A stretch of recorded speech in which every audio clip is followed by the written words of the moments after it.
Well, we don't have any tariffs enacted yet. These are proposals, and they're part of the discussion and negotiation. Senator Ernst is a key player. I respect it. She's probably raising good points. At the moment, let's see how it plays out. You know, don't forget, technically, both countries have just proposed tariffs. There's been nothing enacted. And I think that's an important point. And here in the U.S., you know, we're going to put it out for comment for a couple months. So I don't want to pinpoint a deadline. That's Bob Lighthizer area. But I would just say it's nothing around the corner. There's going to be big discussion about it. Obviously, all the senators will weigh in, and we welcome that. That's Can I terrific. just ask a quick follow-up about what is the administration's end goal with regards to a trade relationship with China? Growth. Growth. If you tear down barriers and you play by the rules, both sides should benefit. I mean that. Both sides. It's good for them, it's good for us, good for the whole world economy. If you open markets and you open investment opportunities, which the Chinese are not doing, I mean, I'd make this point, I call it a trade coalition of the willing. I think everybody in the world knows that China has not played by the rules for many years. Europe, Latins, Japan, and so forth, they know this, and they don't like it. So here's President Trump, the first guy in decades to show some backbone on this issue and some seriousness.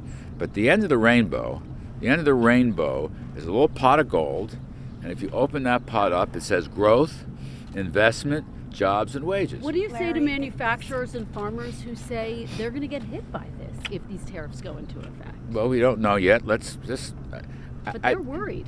That's fine, and we're in conversation with them, all right? And it's all, I understand it's all part of the discussion, but let's not jump to worst-case conclusions. The intent of the president is to grow the American economy, not to hurt any of the sectors.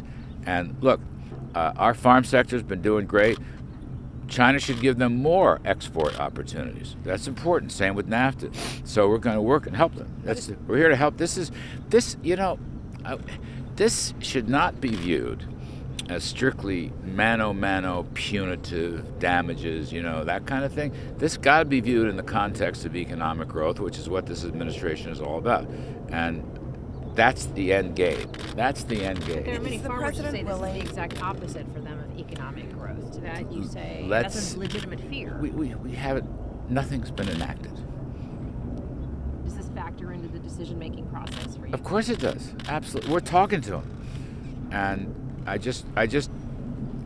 don't mean to be rude, I'm just saying, I appreciate the concerns, absolutely, but give us some time to play this out. And I might say not only in consultation with China, obviously, but in consultation with the ag community, in consultation with the manufacturing community, the auto community. You see, it's all part of a, you know, fairly delicate, broad-based negotiation, but it's long overdue. That's all I'm saying. We can fix this thing. It's going to have a great ending. Don't beat him up for trying to show some leadership. He didn't create this. China created this. Don't forget that. The damage to our economy comes from China's restrictive practices. I mean, my thought on that, blame China. They've been doing this for decades. Don't blame Trump. Trump is doing what everyone in the world has said we should do. He's doing what, there's like a grand coalition out there, and you'll see more on that point. So our intention is not to punish anybody.